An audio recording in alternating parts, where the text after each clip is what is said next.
Dear brothers and sisters, when we talk about the concept of tawbah, when we talk about the concept of repentance, there's a very famous hadith from the Prophet ﷺ where he said, "An-nadmu tawbah," that regret is repentance. And that doesn't mean that regret is the only ingredient of repentance. It means that regret is the fundamental ingredient of repentance. Because obviously, it is not sufficient for a person to simply express regret and not to take any action after that regret. But you cannot take any meaningful step back towards Allah subhanahu wa ta'ala in your repentance unless you start off with an-nadm. This idea of sincere regret. وَالَّذِينَ إِذَا فَعَلُوا فَاحِشَةً أَوْ ظَلَمُوا أَنفُسَهُمْ ذَكَرُوا اللَّهِ. Those who, when they commit an act of shamelessness or they have wronged themselves, they remember Allah subhanahu wa ta'ala, فَاسْتَغْفَرُوا لِذُنُوبِهِمْ, and then they seek forgiveness from Allah subhanahu wa ta'ala until the end of the ayah. So it starts off with that sense of acknowledgement, that sense of regret.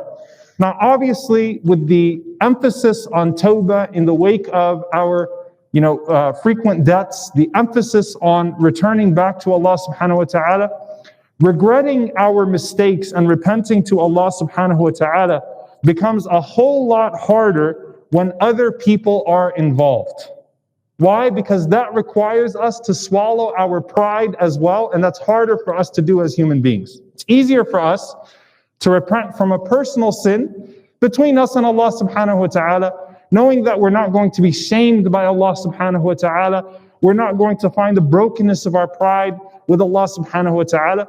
But when it comes to owning up our mistakes when they involve other people, then I have to swallow my pride as well. And that's where you start to find greater difficulty and tension, that a person will insist on their wrongdoing even if they know it's wrong, because I can't get over that barrier of pride.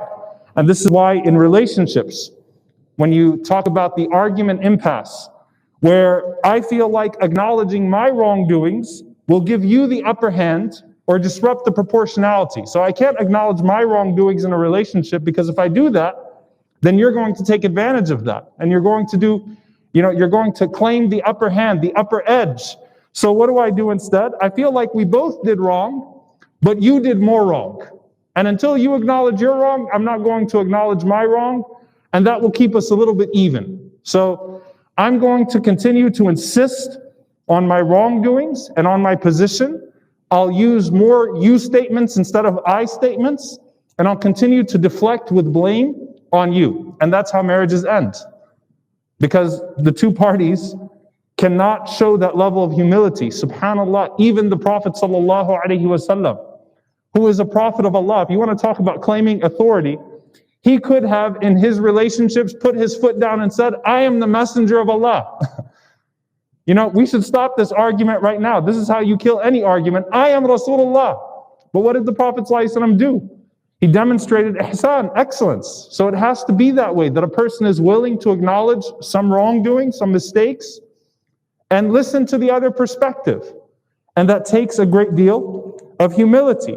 Now, there are different levels of acknowledging our mistakes or our wrongdoings in the midst of our interpersonal dealings.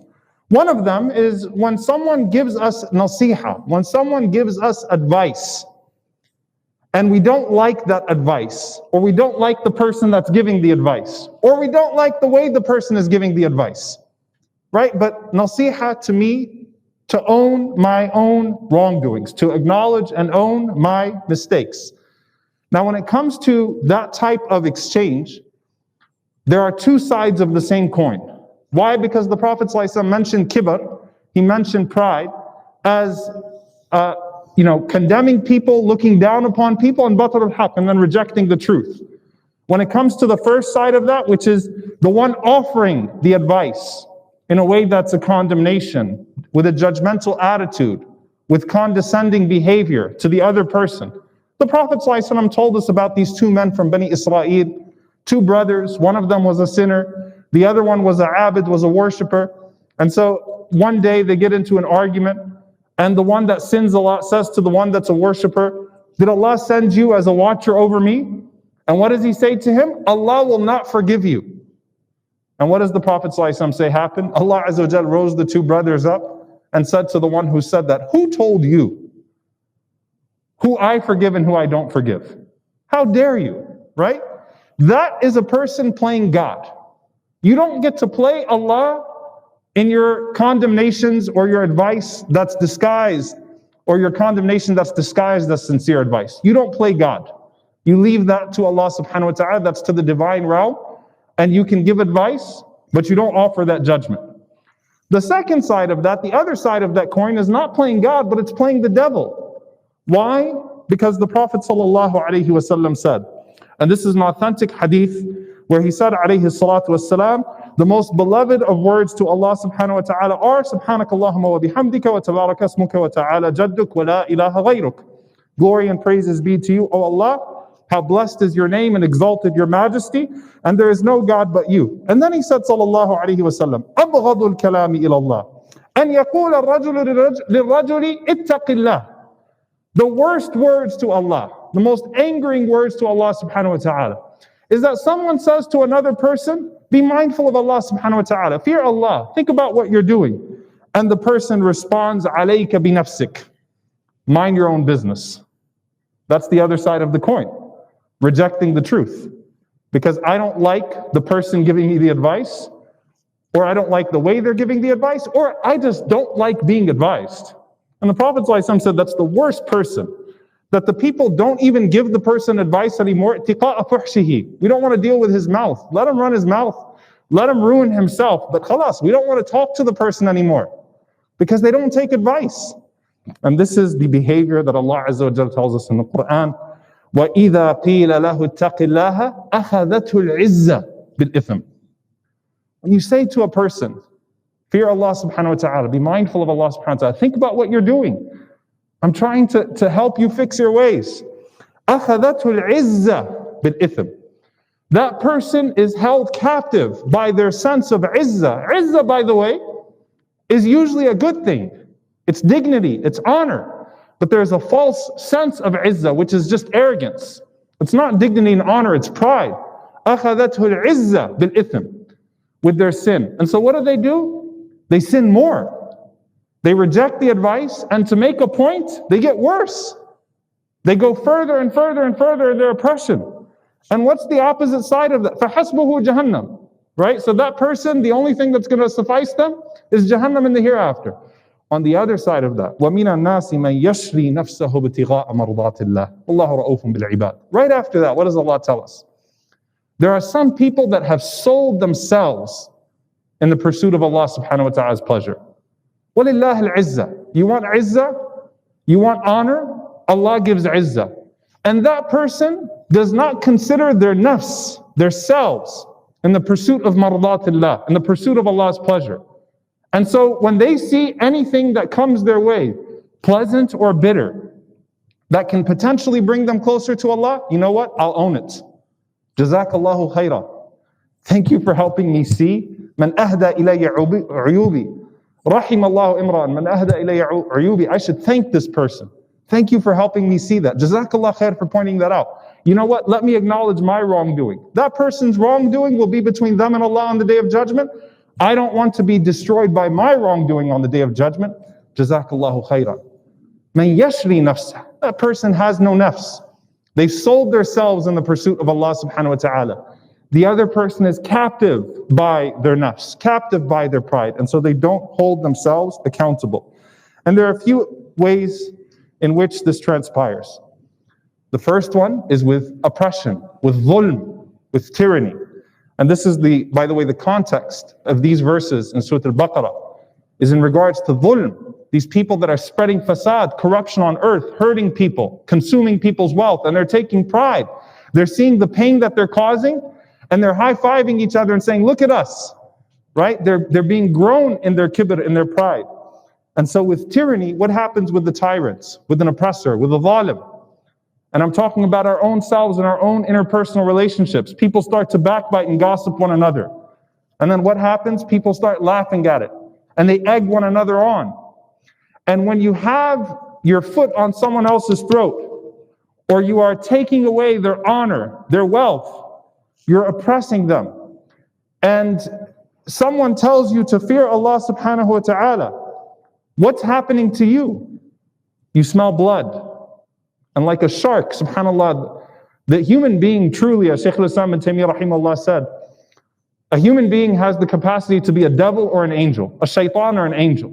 We become grown in tughyan, in oppression. We smell blood. And so you go further and further and further. You have cheerleaders. And so because you have cheerleaders, you can't hear your own conscience anymore. You can't hear your sincere critics anymore because you're winning. And what did the Prophet ﷺ say? Scary hadith, by the way. Inna Allah la yumli lil-zalim. Allah Azza wa Jal lets the oppressor grow and grow and grow and grow. Hatta idha akhadahu lam yuflithu. Once Allah grabs that person, He never releases him. The person feels like, I'm winning. I have the upper hand. I've got the support. I've got this. I've got the power to do this and this and this and that. Their arrogance grows. Their pride grows. Then Allah Azza wa Jal snatches that person and never releases that person again. When it comes to personal sin, when someone gives you sincere advice, loving advice, and a person insists upon that sin, why? Because I don't want to be told I'm doing something wrong. Every type of advice towards me is an attack on me. And that's how we start to interpret, things. Everything that comes my way is an attack. Everyone that says anything that's mildly critical is trying to destroy me. And so my immediate tendency is defend, deflect. Right? And subhanAllah, that's why the Prophet ﷺ warned us of what? Muhaqqarat al-dhunub, the belittling of sins. You insist upon these sins. Why? Because I don't want people to think that I gave this up just because this person said that I should give it up. I've had people on Hajj with me that had a turn of heart, a change in their lives, and they're about to go home and they're thinking about how they're going to, but if I change this or if I give this up or if I start talking differently, dressing differently, walking differently, doing things differently, they're going to say, that person went to Hajj and they did this. We've been telling them to do this all along. Alhamdulillah, they finally listened.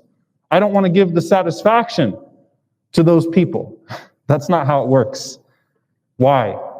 Because you're seeking mardatillah, the pleasure of Allah. So your personal accountability is not driven by success in this life. It's not driven by winning something in this life. It's driven by meeting Allah subhanahu wa ta'ala with a clear conscience and with a sincere effort to meet Him clean. I'll end with this hadith, dear brothers and sisters.